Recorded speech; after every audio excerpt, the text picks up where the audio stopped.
స్వామి అంటే సముద్రం. అమ్మా, లోకుల కష్టాలు తీర్చే లక్ష్మివి నా కడుపున పుట్టావమ్మా అంటే వేరొకరి ఇంటికి లక్ష్మిగా నేను కన్యాదానం చేయగలను, ఆడపిల్లవి పుట్టావని పొంగిపోయి అంబుధి స్వామి ఆకాశం అంటే సముద్రం ఆకాశాన్ని అంటుకుందిట. అంత సంతోషపడిపోయట. సఖియను మంగళ స్నానమాడింప వాసవుండర్పించ వజ్రపీఠమ్ము. భాగవతంలోంచి యథాతథంగా చెప్పేస్తున్నారు చూడండి. సఖియను మంగళ స్నానమాడింప వాసవుండర్పించ వజ్రపీఠమ్ము పూతన దీజలా పూర్ణ పుణ్యా కలశాలతోడ దిగ్గజములవ్వేళ జలజాత గంధికి జలకమ్ములార్చే బంగారు సరి గంచు పట్టు పుట్టమ్ము కట్టంగ సుతకిచ్చ కలశవారాశి అంటే సముద్రుడు పట్టుపుట్టాన్ని తెచ్చిచ్చాడు కట్టుకోమని.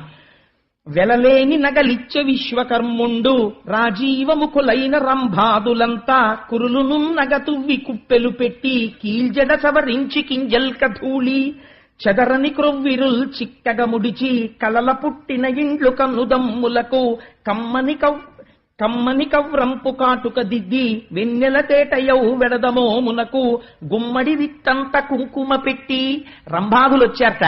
వచ్చి అమ్మవారి యొక్క కేశపాశాన్నంతటినీ దువ్వి చక్కగా జడేసి పూలు పెట్టి అమ్మవారి కన్ను యొక్క కింది భాగాన్ని వేలుతో ఇలా కిందకి లాగి అందమైన కాటుక తీసి అమ్మవారి యొక్క కన్నుకి అలా వేలుతో కాటుక పెట్టేస్తా. పెట్టి గుమ్మడి విత్తనమంత కస్తూరి బొట్టు అమ్మవారి యొక్క లలాటమునందు అలంకారం చేశారట. అత్తరు జవ్వాజి అగరు చందనము హత్తించి తనువల్లె కామె ముందటను నిలువుటద్దంపును నిలిపిరంతటను. అమ్మవారికి ఒంటికి కస్తూరి జవ్వాజి ఇలాంటివన్నీ రాసి నిలువుటద్దం తీసుకొచ్చి ఆవిడ ముందు పెట్టారట. చూసుకోమ్మా ఎంత అందంగా ఉన్నావో అని. నిజంగా మహానుభావుడు పోతన గారు ఎలా దర్శించారో ఈ రచన చేసినటువంటి ముదివర్తి కొండమాచారుల వారు అలా దర్శనం చేశారండి. ఆడపిల్ల సాధారణంగా అంత అలంకారం చేసేసి చూసుకో అమ్మా అని అద్దం పెడితే వెంటనే ఒక పని చేస్తారు, ఓసారి ఇలా అనుకుంటారు. అలా ఆయన ఎంత దర్శనం చేశారో చూడండి. కనురూపు శ్రీ లక్ష్మి దర్పణం బందు కనుబొమ్మ నిక్కగా కనుగొని నవ్వి సింహాసనము డిగ్గి చెంగల్వదండ చేదాల్చి అచ్చరల్ చేరికొల్వంగా కుచ్చెళ్ళు మీ గాళ్ళు గునిసియాడంగా గరుడ గంధర్వ రాక్షస యక్ష దివిజ సంగ మధ్యమునకు సరుగున వచ్చే. ఆ చేతిలో చెంగల్వ పూలదండ పట్టుకుని ఆ యక్ష రాక్షస కిన్నెర కింపురుష గణాల మధ్యలోకి లక్ష్మీదేవి వచ్చిందిట. చెప్పచోద్యంబైన శృంగారవల్లి మొలక నవ్వుల ముద్దు మోమును చూచి సోగ కన్నుల వాలు చూపులు చూచి ముదురు సంపంగి మొగ్గ ముక్కును చూచి అమృతంబు దొలకెడు అధరంబు చూచి సిగ్గులు సుడివడు చెక్కిళ్ళు చూచి ముత్యాల మెచ్చని ముని పండ్ల చూచి పాలెండ్లపై జారు పయ్యద చూచి జవజవమను కౌసు సౌరును చూచి గుండ్రని పిరుదుల కుదిరిక చూచి కమనీయ కల హంసగమనంబు చూచి మొగమన కందమౌ ముటిమను చూచి మధుసూదనుడు తక్క మగవారలెల్లా వలపు నిక్కాక కూవశవర్తులైరి. అమ్మవారికి చక్కటి బొట్టు పెట్టి ఇలా సోగ కన్నులతో చూస్తూ ఆ చెంగల్వ పూలదండ పట్టుకుని అమృతం లాంటి ఆ అధరంతో ముత్యాల్లాంటి పళ్లతో పెద్ద కేశపాశంతో మంచి పట్టుపుట్టంతో అమ్మవారు నడిచేస్తుంటే చిత్రం ఏమిటంటే దృష్టి తగలకుండా ఈశ్వరుడు ఓ చిన్న ముఠిమ ఒకటి పెట్టాడు ఈ అధరం కింద. అందుకని చెప్పి అటువంటి ఓ నల్లటి ముఠిమ ఒకటి ఆ ముఠిమతోటి వస్తుంటే మగవారులందరూ వలపు పొందారట, ఒక్క మధుసూదనుడు తప్ప. అలాంటి సమయంలో కన్నులకెగ దన్ను కైపున తన్ను తిలకించుచున్నట్టి దిక్పాలకాది సురవర్గమును గాంచి సుతతి భావించే. వీళ్ళందరినీ చూసి అనుకుంటుంది, ఇందాక అంది కదా ఒకటి దగ్గరికి వెళితే ఇప్పటికే భార్య ఉంది, ఒక ఆయన దగ్గరికి వెళ్ళలేము, ఒక ఆయనేమో ఎప్పుడు ధర్మం ధర్మం అంటుంటాడు. అది చెప్పడానికి ఒకడంట రాని వాడొకడు జారుండు, ఒకడు రక్త పిపాసి ఒక్కడు జడధి, ఒక్కడు తిరిపెగాడొకడు చెంచలుడు, కాయకంటి ఒకండు కటికవాడొకడు, ఒక్కటి తరకైన ఒక్కటి తాలు. ఒక గుణం ఉంటే ఒక గుణం లేదు. ఈ మొగమ్ములకటే ఇంతింత నునుపు శ్రీవత్సవక్షుండు శ్రితరక్షకుండు పుండరీకాక్షుండు భువనమోహనుడు శంఖచక్రధరుండు శార్ంగహస్తుండు తప్తచామీకరా ధగధగద్ధగిత పీతాంబరధరుండు ప్రియదర్శనుండు మణిపుంజరంచిత మంజుల మకుట మకరకుండలహార మంజీరకటక కాంచికా కేయూర కమ్రభూషణుడు అనుపమ జ్ఞాన బలైశ్వర్య వీర్య మాధుర్య గాంభీర్యమార్థమౌదార్య శౌర్య ధైర్య స్థైర్య చాతుర్య ముఖ్య కళ్యాణ గుణగణౌఘ మహార్ణవుండు తనకు నీడగువాడు తనమించువాడు విశ్వమంతయును తానైనవాడు శేషాద్రి నిలయుండు శ్రీనివాసుండు పతి అయిన సుఖములు పడయంగవచ్చు తులలేని భోగాల తులతూగవచ్చు ఏడేడు లోకాల ఎలంగవచ్చు అంచు సౌరికి వైచె అలమేలు మంగ చెంగల్వ విరిదండ చిత్తమొప్పంగా సకల జగంబులు జయబెట్టుచుండ శచియు గౌరియువాణి సర్వేశ్వరునకు తల ఎంటి పన్నీట తానమాడించి మరి నారాయణుడికి కూడా మంగళ స్నానం చేయించాలి కదా. అందుకని శచీదేవి సరస్వతీదేవి పార్వతీదేవి కలిసి ఆయనకి మంగళ స్నానం చేయించారట. తడియొత్తి వేణుపత్రములంత చేసిన మంబులను దిద్దిన వభూషణముల గైసే యది విజవర్గంబులు కొలువా కదలనై రావణ గజముపై స్వామి ఆయనకి తలస్నానం చేయించి తువ్వాలు పెట్టి చక్కగా తల జుత్తంతా ఒత్తేసి మళ్ళీ చక్కగా దువ్వేసి కిరీటం పెట్టేసి ఊర్ధ్వపుండ్రాలు పెట్టేసి స్వామివారిని ఐరావణ ఆ రావణ వాహనం మీద తీసుకుని వెళ్ళారట సభలోకి.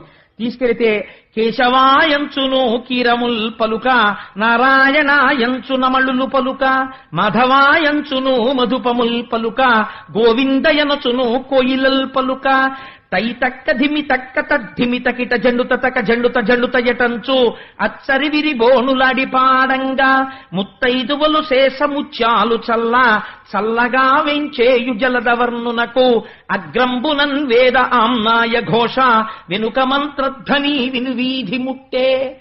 ఆ నారాయణుడు నడిచొస్తుంటే నారాయణ కేశవ గోవింద అంటుంటే ముందు మహర్షులు వేదం జరుగుతుంటే వెనక ఉపనిషత్ మంత్రాలు వల్లిస్తుంటే సభామంటపంలోకి వచ్చేట.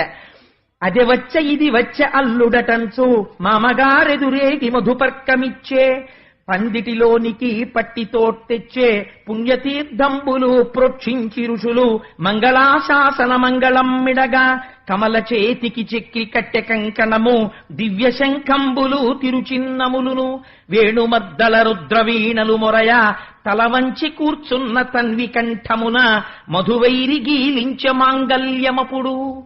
చక్కగా తలవంచ కూర్చున్న లక్ష్మీదేవి మెడలో లేచి నిలబడి వంగి జాగ్రత్తగా మహర్షులు చెప్తున్న మంత్రములకు అనుగుణంగా వీడియో పిచ్చ లేకుండా కట్టేట మంగళసూత్రాన్ని నారాయణుడు ఆ రోజున. అందుచేత అలా మంగళసూత్రం కడితే ఆ చేతుల తల బ్రాలు చేకొని కూడా పోయగా వెనుకాడు పువ్వు బోని ముందు శిరము వంచిన ఎట్టు శ్రీధరు చూచి లక్ష్మీదేవి చేతిలో తలంబ్రాలు పట్టుకుని కూడా అయ్య బాబోయ్ ఆయనేమో ఇంత ఎత్తున్నారు ఇలా చేతులు ఎత్తి ఎలా పొయ్యడమని కొంచెం శంకతో సిగ్గుపడుతూ అలా పట్టుకుని ఉండిపోయింది తలంబ్రాలు. ఉండిపోతే ఇంతటి శ్రీమన్నారాయణుడు ఎవ్వరి దగ్గర తల వంచనివాడు అందరికీ అన్నిటినీ కూర్చేవాడు ఇంత లక్ష్మీదేవిని ఎదురుగుండా చూసేటప్పటికి పొంగిపోయి మావిడితో తలంబ్రాలు పోయించుకోవాలని ఇలా తలంచేసేట. వంచేస్తే పకపక నవ్విరి పల్లవాధరులు 14 భువనమిల్ పాలించునట్టి చల్లని విభునకు జయమంగళంబు.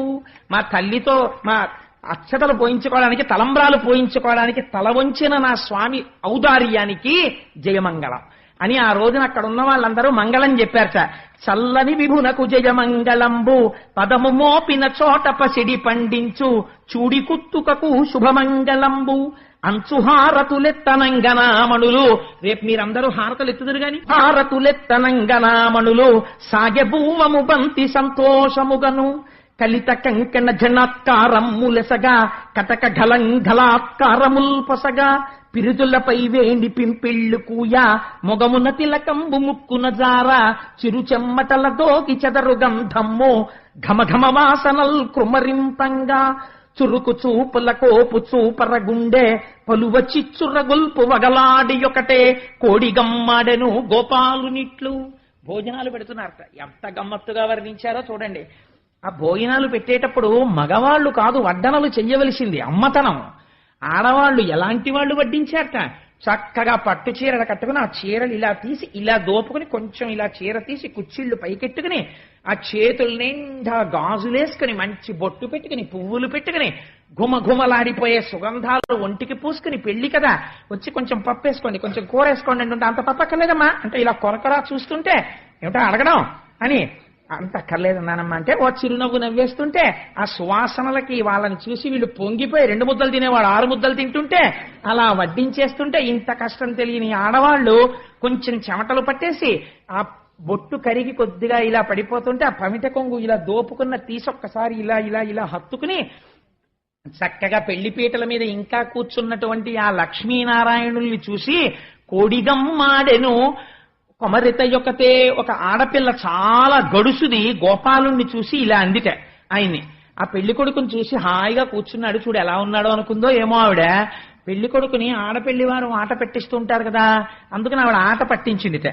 ఏమందంటే మన పెండ్లి కొడుకెంతో మహనీయుడమ్మా మహిళలన్ వలపించు మంత్రగాడమ్మా మచ్చుమందులు చల్లి మది దోచకున్న కనివారినెవ్వరూ కామింతురమ్మా. అయ్యో మన పెళ్లి కొడుకు ఎంత గొప్పవాడో తెలుసా, మత్తు మందు జల్లి ఆడవాళ్ళందరినీ వశం చేసుకుంటూ ఉంటాడు. మరి రాసలీల చేశాడు కదా, అందుకని వశం